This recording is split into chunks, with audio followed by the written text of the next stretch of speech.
All right, y'all, the last thing we need to go over are the requirements for your project. Your first deadline will be December 14th. That's about a week before we go on break for winter break. So by that time, you need to have at least one service activity completed.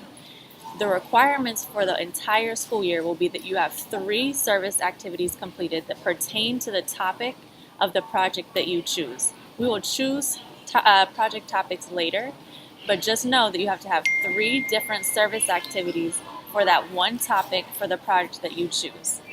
Again, one of them has to be done by December 1st. If you flip your paper over to the back, you should see an example of a supervisor documentation form. When you do your community service with whatever organization you're working with or whoever you're working with to get it done, you must have that form signed and completed and brought back to your homeroom teacher.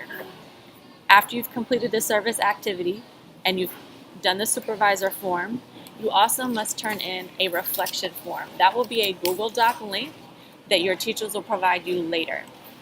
After December 14th, you have until May 1st to get the other 2 service activities done.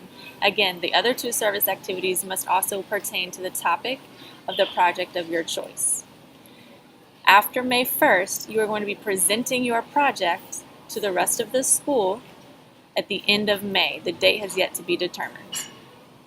In addition to completing 3 service activities, you must also make sure that you have checked off 5 of the learning targets.